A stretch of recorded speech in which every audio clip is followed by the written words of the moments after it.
X-Men. Get it!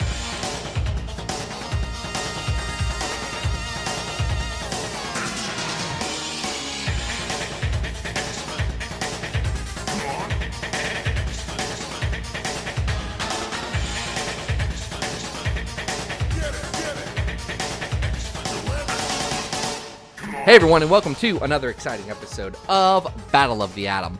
This is your weekly X-Men podcast where we rank every story from A to Z. I'm Adam. And I'm Zach, and Adam! Hey, how we doing? I'm doing pretty good. How are you doing? Sometimes you gotta have a good cry. Sometimes you just gotta let it all out. And, Adam, sometimes you... Adam, Yes. Adam, are What? you saying that we should cry Havok and let sip the Dogs of War? Yes, we should cry Havok. We should. Hey, speaking of the Dogs of War, guess what I got? What'd you get? I got a doggy. I got a puppy. Yeah, that's right. You got a puppy. Everyone, this is Puppy Watch. I didn't want a puppy, and then my 4-year-old said, "Daddy, can we have a puppy?" And he held it in his hands, and yeah. I said, "Darn it." Yeah. We have a little that puppy. dog for a while. He's little. He's a little dachshund. His name's Remy. I did not pick out the name. I just have yet to tell my wife that a trash boy also has that name. Well, I'm assuming it was from Ratatouille, maybe? That's what she picked out. My son, on the other hand, does think that the rat from Ratatouille's name is Ratatouille, and I've had to explain to him several times, no, that's a traditional French dish that he serves to Anton Ego that reminds Ego of his childhood and the joys that cooking can bring. Such a great movie. I'm sure there's lots of adults that make that mistake, too. Hey, actually, Ratatouille's the best Pixar movie. It is. And as someone who could be generously described as a critic of several things, deeply and uncomfortably resonant. It's a great Also, movie. as a fan of food, I love cooking. I made some roasted chicken tonight. It was fine. It's a good one. I didn't get the skin on the other. I should have flipped the chicken. We roasted it in the oven. Didn't get the skin on the underside crisp enough. But that's what you get. Hey, we're talking about Havok, not my chicken or my dog, right? Yes, we're talking about Scott Summers' little brother Alex in a few very different eras here. Where are we starting off here? Well, we're going to start off with what was requested by Patreon supporter Alexander Lundquist. Now, Alexander may have had the same strategy that I had when picking my favorite Power Ranger and chose Havok based on them having similar to the same first names. I'm just realizing this now, but that might have been what they were doing here. But Alexander, they went on over to patreon.com/battleoftheatom, threw some money our way, and said, y'all, I'd love it if you would talk about this story that is Astonishing X-Men Volume 4, 13 through 17, Until Our Heart Stops. Written by Matthew Rosenberg with art by Greg Land. Jay Lyston does his inks, and Frank Diarmata does the colors on this one. I'm going to say I don't mind the Greg Land as much here. This is some of the most recent Greg Land that I've seen. This was September 18. And a lot of the Reavers are in this story, so he gets to draw a lot of robot parts, which I think we've agreed in the past he's good at, right? We have. I've made this comment several times in the past, and it was before I read Transformers comics. I now do not want Greg Land to draw Transformers comics because I want Transformers comics to continue being good. Because More Than Meets the Eye and The Lost Light are absolutely some of the best comics to come out in the last 10 years. And if you like X-Men and haven't read about these very depressed robots, you should. They are the most X-Men of the Transformers. And they're good, and I love them. Well, I don't love Greg Land's art on this, though. There are kind of Transformers in this. We should probably get into what this is, because this is not the Charles Soule, first 3 quarters of this series. Are you talking about Charles Soule's 12 issues of nothing except for to say, hey, Charles Xavier's back and he's in Phantom X's body, which not really relevant. No, apparently anything not. Ever. Apparently not. In anything ever. what you guys don't know is that giant-sized Phantom X has come out, and Adam doesn't like it, but I like it. So this is an odd one where we both have polarizingly strong feelings in the opposite direction about a story that's completely and utterly unrelated to this one. This one, the Reavers do turn into Sentinel Reavers. They do. That's pretty cool. And Rosenberg he's got a fun idea here. It's basically, hey, I want to take Alex Summers and dial up his loserhood, which, is great. I think that's going to pop up a couple times in this episode. He forms his own squad and goes after ONE, which yeah, go ahead. The Office of National Emergency, you're talking about that? Yeah, which we had previously encountered in his New Mutants Dead Souls. So this is kind of the third part of his mini... Like, this is not a mini series, but it is to a certain extent because it's only a couple issues long. And it was not pitched as a mini series. And I believe Rosenberg talked about it on this very podcast. If you go back to the episode where we had him on back in December. Yeah, late December of last year. We talked about this a bit. He initially had this pitched as like this was going to be his ongoing. Like they're like, Matthew, we've had you on the miniseries. We let you do your silly stuff with the New Mutants and with Multiple Man. Now we want you to do a real X-Men story. Also, you can only have these X-Men because we already gave the rest to Mark Guggenheim. And that is definitely true. The issue 13 that starts this arc has a little insignia on it. First issue of a brand new era. Well, does not last for more than 5 issues. Again, they wanted this to be a new era. It didn't happen that way. They did want it to be that. Sure. But it's very clear that we are, it's almost designed to be highlighting, with the exception of maybe Colossus. And I don't know if do you think of Beast as an A-lister? I sometimes think of him as a man in the chair sometimes, but... I would consider Hank McCoy to be an A-lister since he was A, in the 90s cartoon. That's true. He's and 05. B, in like 5 different X-Men movies. Beast is there in every adaptation except for Pride of the X-Men, I think. Oh, that's true. If I'm thinking, Beast is in all of them at some point. Yeah.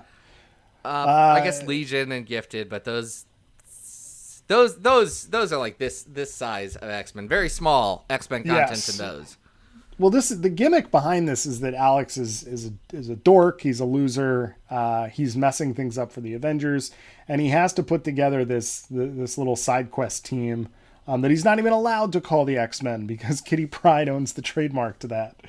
And Jimmy Proudstar, Warpath, is very adamant about making sure that he knows that he's not allowed to call these people the X-Men. That's right.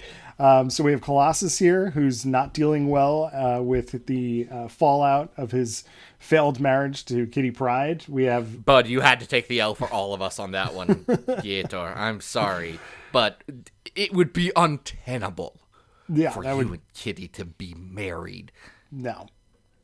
We have Dazzler, who I guess is wearing a blonde wig throughout this story. Yeah, Dazzler unfortunately doesn't get a ton to do in this one.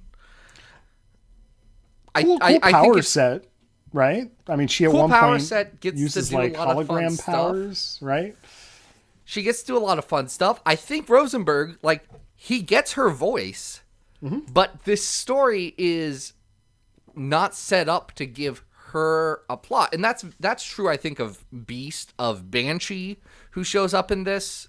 Yes, we get zombie Banshee back from the dead. I guess Beast was just fooling around and decided to reanimate him at Harvard. He was in a coma after Uncanny Avengers when he had the death seed in him. Right.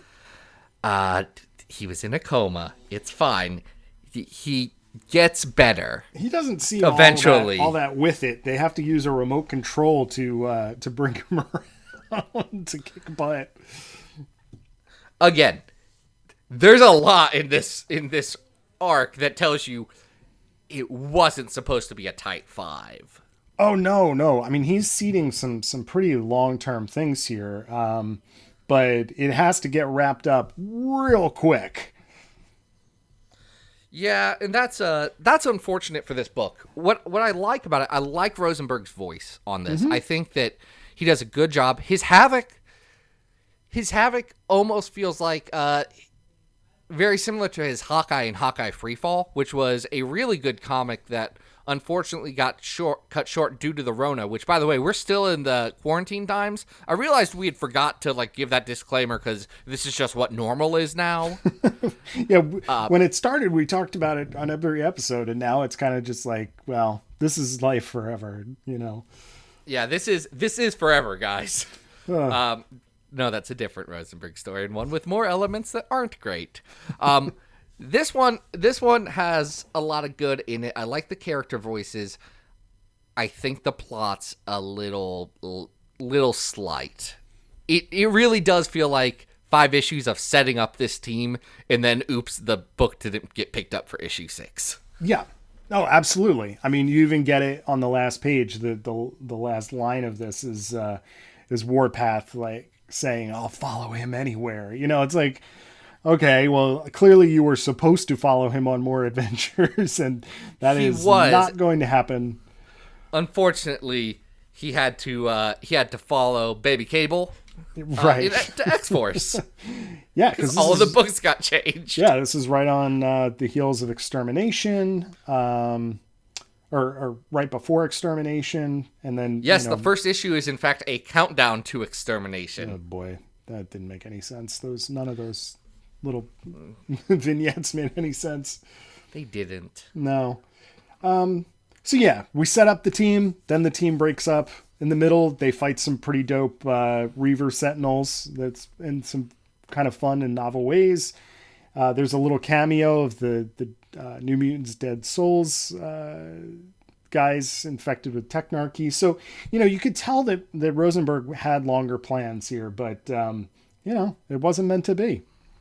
It wasn't. And we could talk at length about how scheduling threw off his entire era of X-Men, because it starts with them needing a fill-in person for Phoenix Resurrection and ends with, hey, Maddie, we need a fill-in person for the next few months until Hickman's ready. Right. Yeah, can you do that? It's there's some challenges with that. It's a thankless task in many ways. So yeah, I enjoyed this. I like Rosenberg's writing. I think I'm on the record saying that. I think this is more fun than some of the stuff we see in his Uncanny run after this. Right, because it's not just soul crushing the entire time at best, and very problematic at worst. This has jokes. It's fun. I know it's playing to his strengths. Honestly, yes, absolutely. I wish the art was better. I'm not going to harp on Greg Land because we all know what we're getting into, but this is a Greg Land comic, and there's a ceiling. There's a low ceiling to that. You know what? If I can give him some credit, he seems to be improving in certain areas. There are definitely certain panels with teeth that are just way too big for a human being. He's big on giant chompers, and it's weird. But I don't think he's nearly as bad here as he was, on his original X-Men run. But I don't see Greg Land coming back to X books in the future, near future. Don't you jinx it. Let him and Peter David stay in their little friggin' corner doing nostalgia stories for 80s Spider-Man that no one really cares about. Let them do that. Yeah. So they can't hurt us. I will say, despite our mixed feelings about this particular story, this is a monumental one for the show, is it not? It is, guys. We are no longer on the road to 400. We are at the 400th story we've ranked on this show. That's so many stories. Wow. That's crazy. As Adam implied, we rank all of our stories from all of X-Men. The number one story on our list is the Dark Phoenix Saga. Number 100 is the X-Men in Life Lessons, which is a PSA comic. Good for that one, staying in the top 100 that long. It's a good one. Number 2, no, it's not. It's not going to stay in the top 100 for the whole episode. Not with this one. This one, it's better than, I think. Number 200 is The Invisible Woman Has Vanished from X Factor. Number 300 is X-Force and Cable Annual 1995. That's when they go to the beach. And number 399 is The Draco, which is bad. Hey, Adam. Yeah. This doesn't break our top 100. No. It's the worst. It's the worst Rosenberg comic we've ranked. It is, and I honestly think that we're probably looking at a book that's going to be in the 200s here. I think it's worse than 209, the Madrox miniseries that kicks off X Factor. I agree. I think it is better than 220, which is New Mutants Truth or Death. Would you agree with that? Yeah. Okay. Actually, yes, I agree. We're in the right spot. Yeah.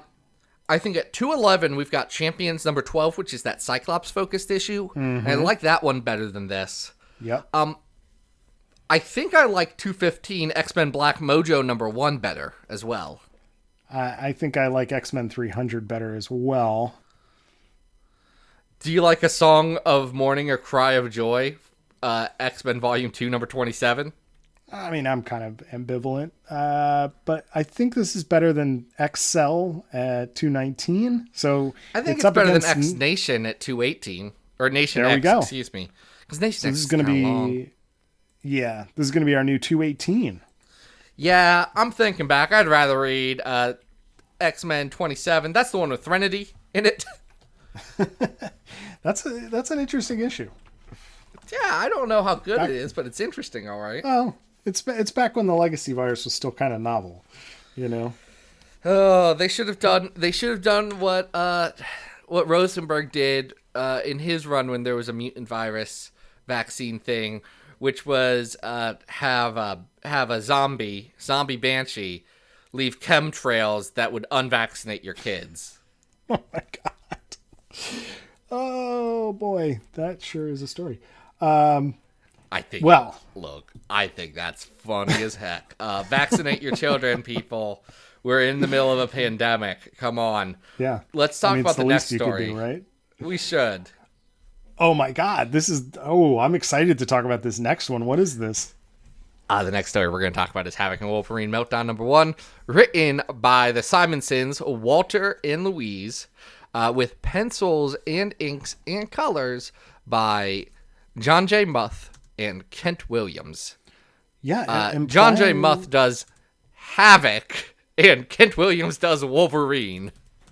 Kind of wild, right? Like a very interesting approach. We've got both of our Simonson buddies here, and I don't think Wheezy listens to this show, but congratulations. She just was inducted into the Eisner Hall of Fame this year, which is great.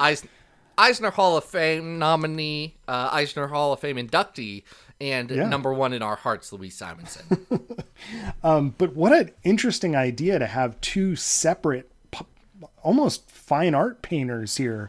We're talking like acrylic on canvas here. We're not talking anything that could be done digitally, and yet we're mixing these two artists together and making a really, really strong visual impression here. Yeah. Let's start with talking about the art here, because that really is the spotlight. This was an Epic Comics book. It's perfect bound. They're a little bit longer. It's 4-issue miniseries about Wolverine and Havok going to Mexico after aliens invaded Australia, and they made a goof about going to Mexico. They go to Mexico. And get into some hijinks, and it's beautifully painted. I mean, you got two very impressionistic artists who are going off here. John J. Muth is a lot more, uses a lot of, bright reflections and a lot of light and a lot of just, heavy brush work on there. It's almost like Monet inspired, and that's the only painter I know. But it's got, those little brushy dots all through it. Yeah, I wouldn't be super surprised if, he wasn't maybe incorporating even some spray paint into what it is that he's doing. I mean, it's a really interesting contrast, whereas the Kent Williams stuff is much more sludgy, It's Kent Williams in this gives me more of a Bill Sienkiewicz vibe, because you can see he's doing some pencils under it, but he's using that to give some structure, which he then breaks with the paint. He has the paint pop out of those lines and runs through it and adds this chaos to the Wolverine. And there's so much fluidity in both of these artists. It's shocking how well they fit together, because they have similar styles, but unlike when you have two artists today who do traditional pencils or who do digital work, and even when they have the same colorists, you can tell that there's a clean differentiation. But I think because everything in this book is off model by design, well, yeah, it feels easier. And that's it feels like they mesh better. That's important to note. Havok is specifically painted to look like James Dean throughout. Oh, he's just books. James Dean. There is no questioning that whatsoever. And Wolverine is. This is a brand new take on the character that I don't think had ever been attempted, where he has, sort of these antenna-like Wolverine hair spikes that they don't spike. They droop. They flow. It's like Wolverine had not gotten his haircut in a while. He's got a quarantine cut in this one. I believe the next issue of Uncanny X-Men, chronologically after this, there is a scene where Wolverine's doing his hair, and he does his hair like that, and laughs at it, and changes it back. It's very good. Because this is interesting. I think it all works because this is this noir book that starts in a hot Mexican summer at a bar while these guys are having a fight.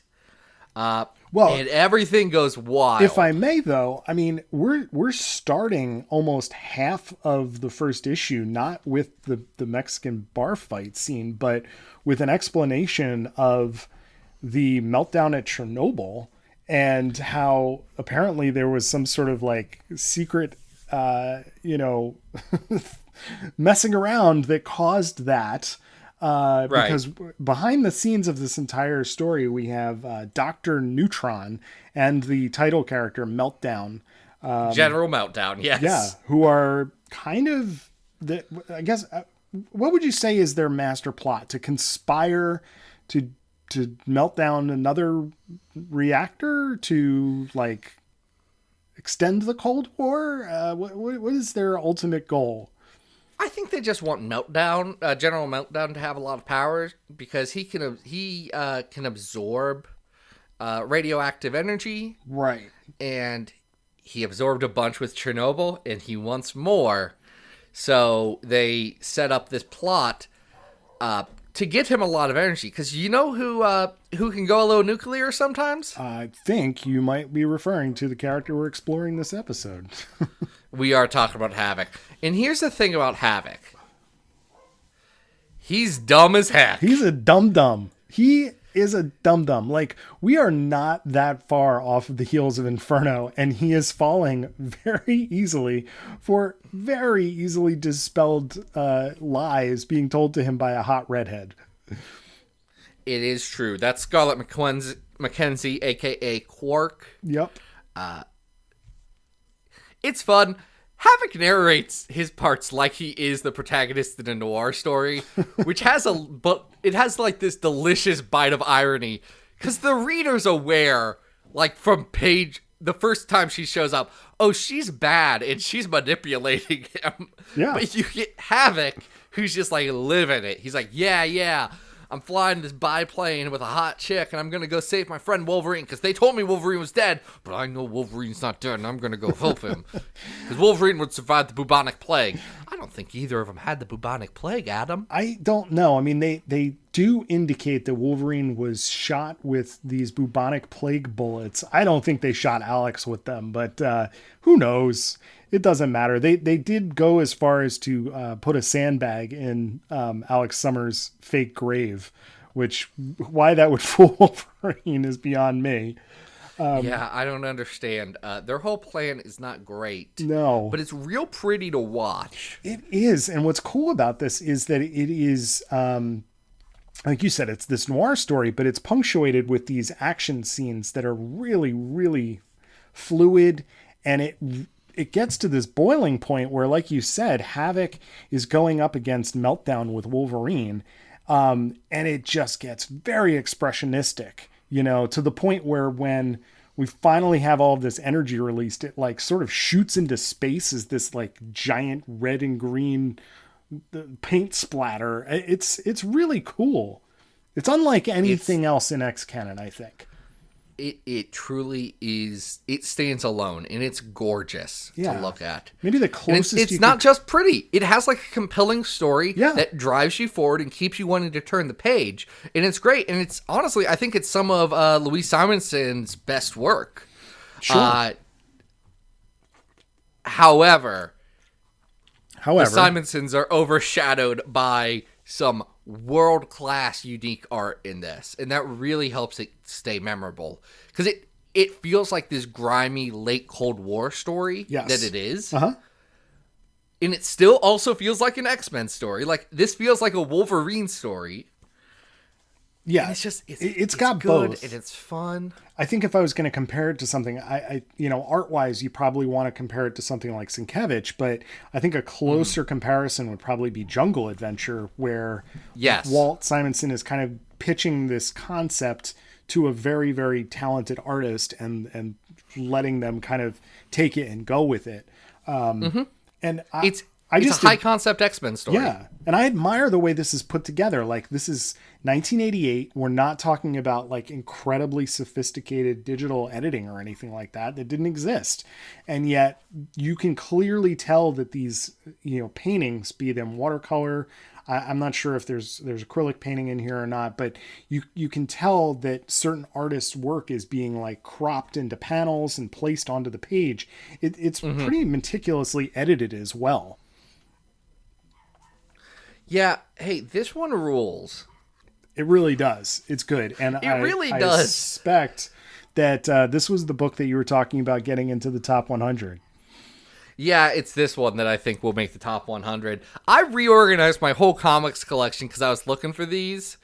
And then I read them and I was like, all right, no, it was all worth it because these own. I panicked because I couldn't find them on my bookshelf. And then I was like, oh, right. I have too many Wolverine one-shots. I have to put them in a long box. And there they were in all their glory. There they were. In all their beauty. All right. Where's it going? So at 71, we have Asgard Shi'ar War. I think this is better than Asgard Shi'ar War. I agree. I would go higher. I'm looking higher. Number 50 right now is Rogue and Gambit by Kelly Thompson and Perry Perez, and I like this better than Rogue and Gambit. I do too. It's interesting. We have Marvel's 2 at 42 on the list, and I think I like this better than that. I think this is better than Marvel's 2, which is a interestingly comparable. I like this better than number 34, X-Men Grand Design. I agree. Where's our ceiling here? It's not as good as, and this is just popping out to me, number 28, What If Magic. Yeah, I don't think it goes that high. I think where we're comparable with here is like at 31, we have the first 3 issues of Gen X, which is like, Chris Bachalo, like genius time. And right above that, we have the first Life Death. But I can see, I don't know.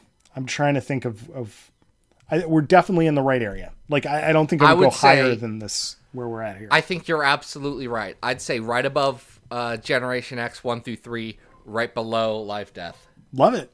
I think that's a great place.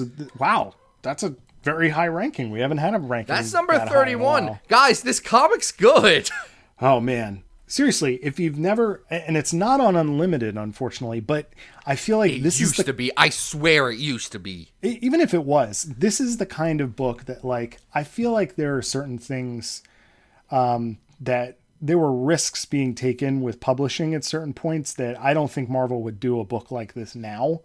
And I think it's absolutely gorgeous. I think it's worth tracking down the 4 like prestige format graphic novels and checking it out. It's beautiful. It absolutely is. Now we're going to shift gears. Yep. We're going to shift gears and go to the Silver Age, to Havok's first appearance in a story that's actually 2 stories that I got to the end of the first one and said, well, this isn't actually how it ends. It keeps going. Dang it. We have to go deeper. Well, and it's good that it does, because this is going to be an interesting contrast between these two stories. Yes. It starts with X-Men 54, goes through 59.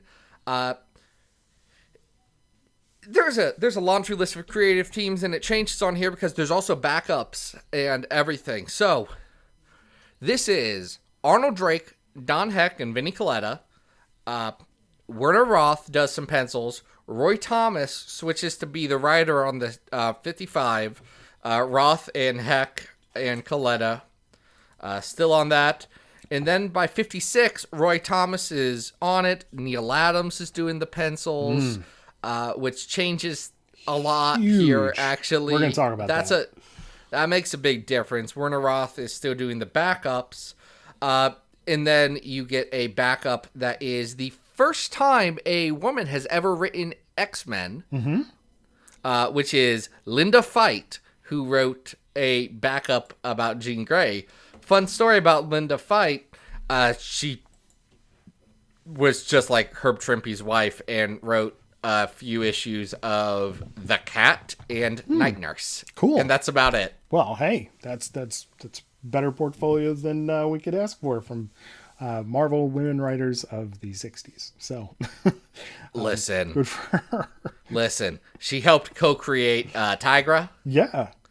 With Marie Severin, so she's got that going for her. She's good stuff. The first half of this story is the Living Pharaoh and the introduction of Scott Summers' crazy little brother Alex. Oh, you mean his secret brother who he didn't tell anybody about? And he said, by the way, I have a brother and he's graduating from college right now and we all have to go visit him. At which point he is then abducted by silly white men in red and white candy cane pharaoh garb. Literally one page later, and Havok is abducted and he's gone for 3 issues. Yes. And talk to me about the geography here, because in the later parts of this story, it becomes apparent that we have moved from New York to Egypt, I guess? Egypt. Yep. Right? Generic Egypt. Yeah, it's not very clear. Let's call it Cairo and move on from there. It comes up later because Angel is going to attempt a cross-Atlantic flight on his wings because he can't wait to just wait for the jet to show up. But yeah, the first half of this is just like, okay, Alex is laying on a table and they're going after the Living Pharaoh, who turns to stone. Yeah, the Living Pharaoh is bad. He turns into the Living Monolith when he absorbs Alex's powers.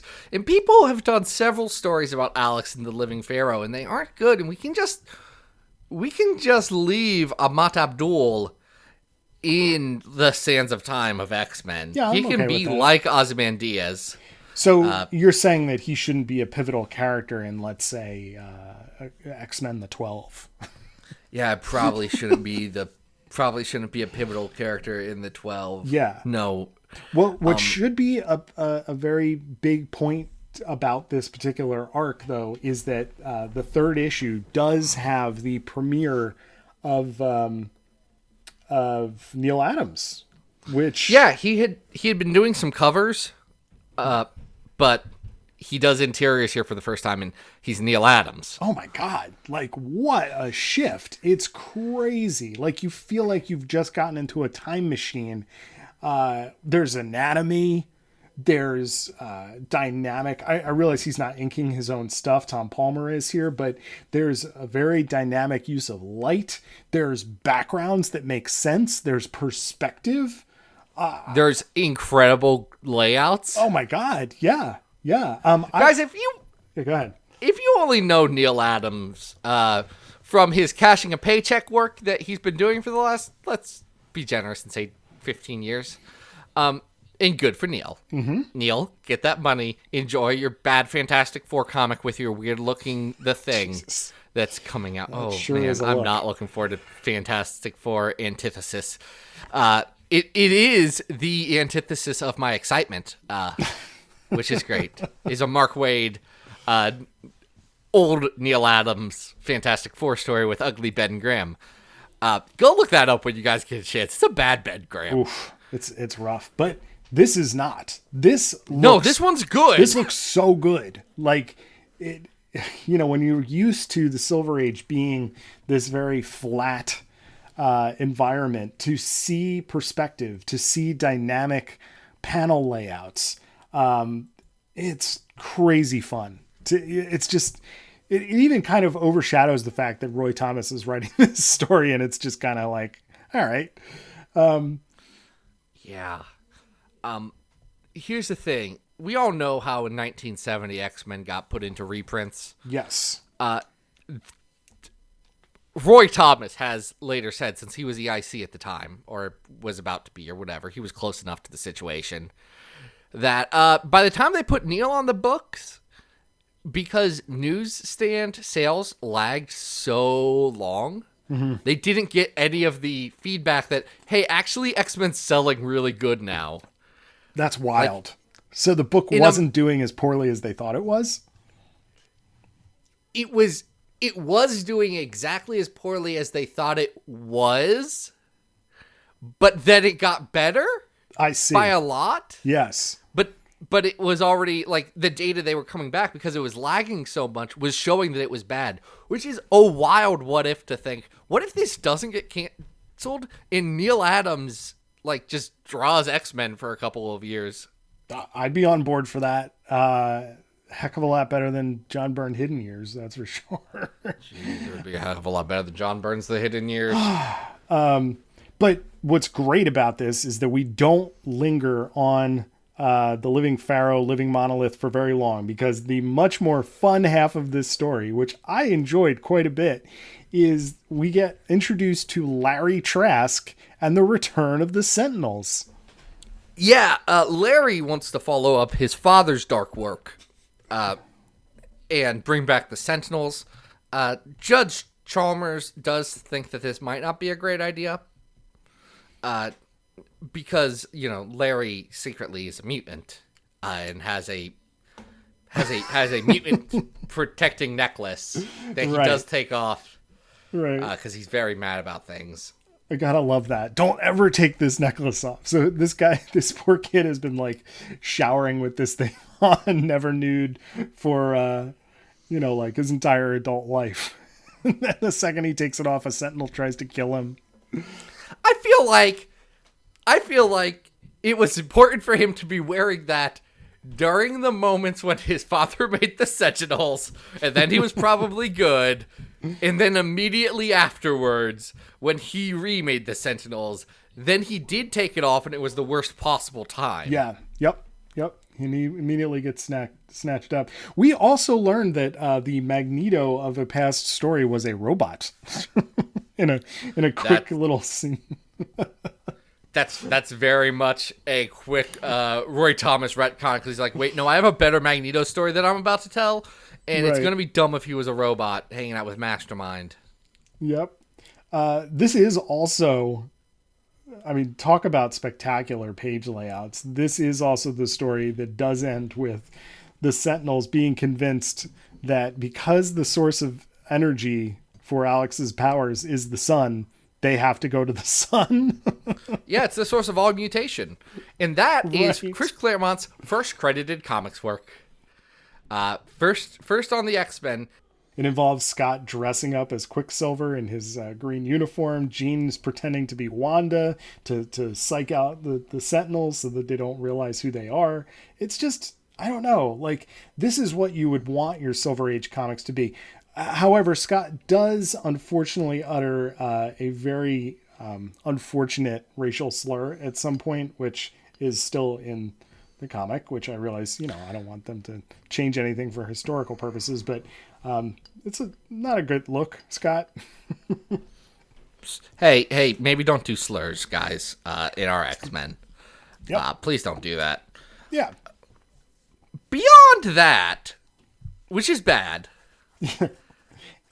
but the second half of the story is much, much stronger than the first half. It has like a real plot, and like it's got the good Havok design, the one with his stupid hat, and Neil Adams decides, hey, let's just draw circles whenever he does his powers, and they're 2D flat circles, and you remember how they tried to do that in X-Men First Class, and they gave him on-fire hula hoops? Yeah, that was a bad idea. That's stupid. Like, just go with what it actually looks like.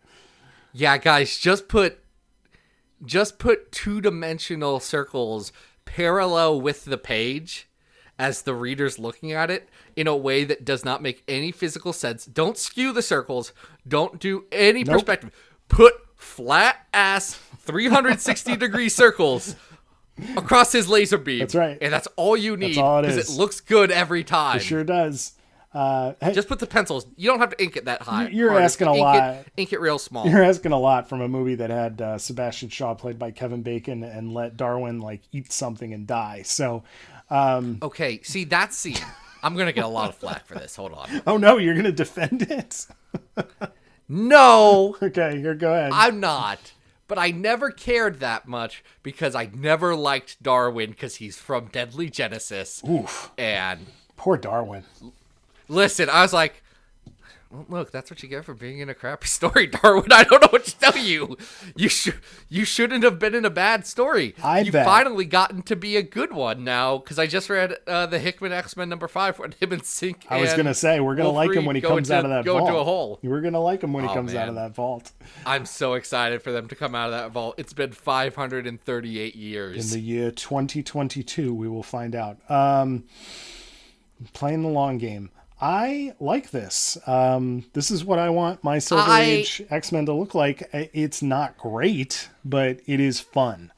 And it looks... I like the good parts. Yeah.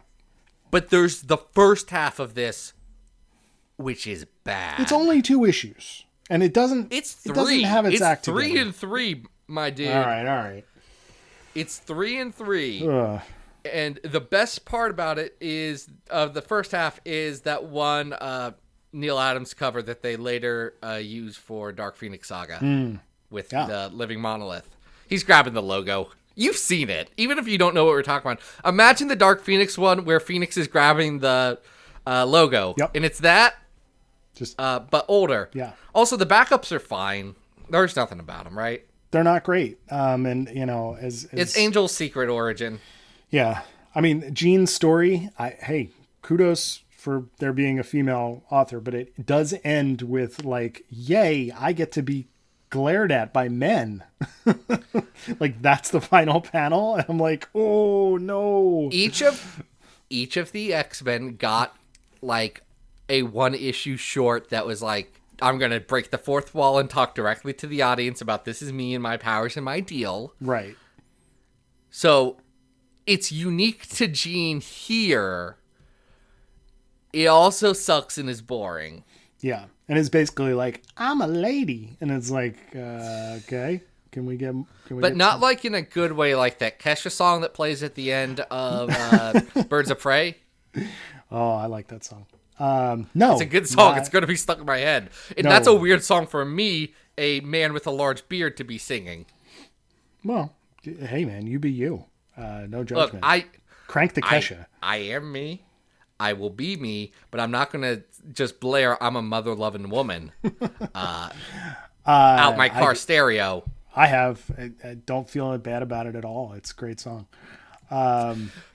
Look at Adam being very secure with himself. This is good. I like this. This isn't a top 100 story, though. No. I mean, it's obviously a huge improvement on other Silver Age stories that we've done on the show. So I think we're probably... I'm looking for some Silver Age. What's that?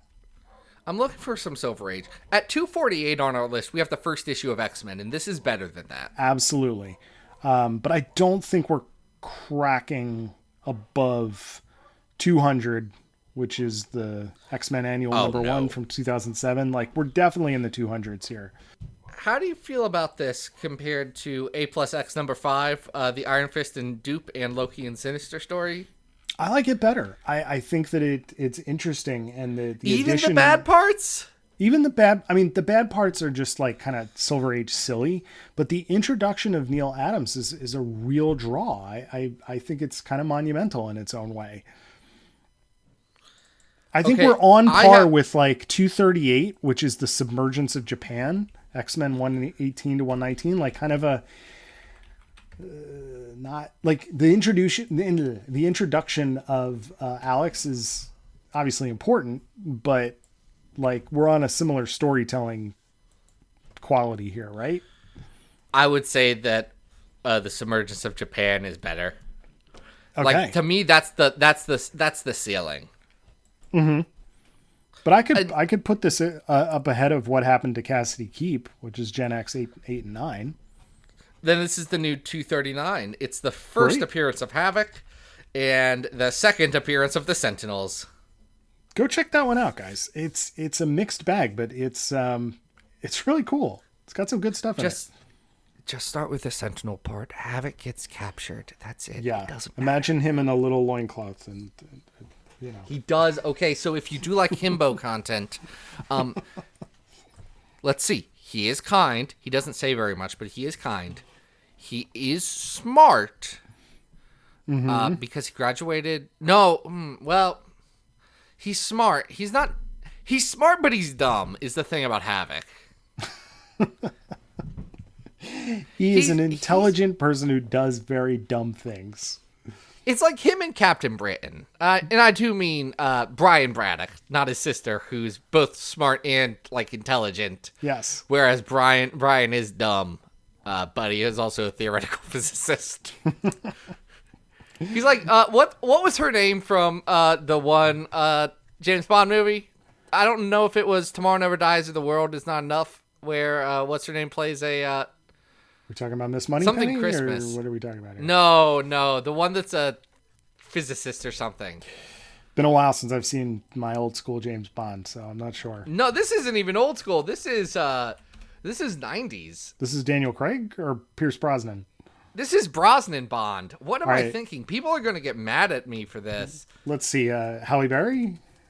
No. She was in Die Another Day. Who are Brosnan's Bond ladies? It's not Michelle Yeoh. No, that's The World Is Not Enough. Jane Seymour? Oh man. I don't think so. No, it's The World Is Not Enough is the one I'm thinking of. It has Denise Richards playing Dr. Christmas Jones, an American nuclear physicist. I do remember that. Yes. Oh, the 90s. Boy. Listen, are the Pierce Brosnan Bond movies traditionally good? I'd say GoldenEye is, and not just because of the video game. They're very silly. They're very silly. They are very silly. Yeah. I don't even know how to. Yeah, because GoldenEye, Tomorrow Never Dies, World Is Not Enough, Die Another Day. Those are the Brosnan ones. I knew that. I think the first two were okay.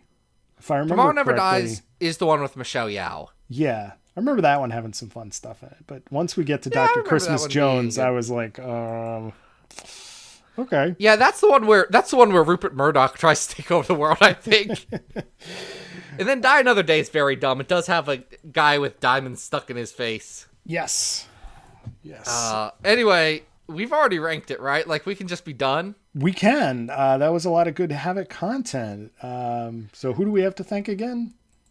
Alexander Lundquist. He's our Patreon supporter of the week. If you want to be like Alexander, you can go over to patreon.com/Battle of the Atom and throw a couple of bucks our way. We've got some really exciting stuff that's coming up soon. A lot of it supported by our patrons. In fact, there's a story that's coming up that I guess I wouldn't have reread anytime recently, but I'm excited to reread it now, which is odd. There's a bunch of fun things coming. Actually, we're going to take a break from Patreons for a couple of weeks, and we'll tell you why. But Adam, where can people find you online if they want to find your goods and services? Guys, you can always follow me on Twitter at Arthur Stacy. I'm at Xavier Files. It's the name of the website. The podcast is hosted there. We talk about comics. You can get mad at our rankings from the Dawn of X-Men books, which I posted and immediately hit mute this thread. Said, not listening to it. I said you weren't allowed to argue, and so many of you still argued. And I'm not going to name names. Arguing the results of a democratic election. Folks, There were 20 of us. We all made decisions, and we unanimously said Fallen Angels was bad. Sorry. If you liked it, I'm glad you liked it. I'm glad you did like it. You would have been the, first out of 21 people. Yes. Polled by our scientists. Yes. The very good scientists at Xavier Files. Scientists like Brian Braddock and Alexander Summers. I forget where I was going with this. Maybe we need someone to help us out, like to edit this. Maybe we should bring on an editor for next week. We need an expert. Who should we bring on? We've got X-Men editor Annalise Bisa, who's going to be joining us next week to talk about the X-Men and House of X, Powers of 10, 10 of Swords, maybe Fallen Angels. Who knows? She did not edit that book, and I don't really care about asking questions about it. I think we'll stick to the prime cuts. No, we're going to stick to the prime cutting units and cutting tools, i.e. swords. There you go. We're going to ask her what her favorite sword is.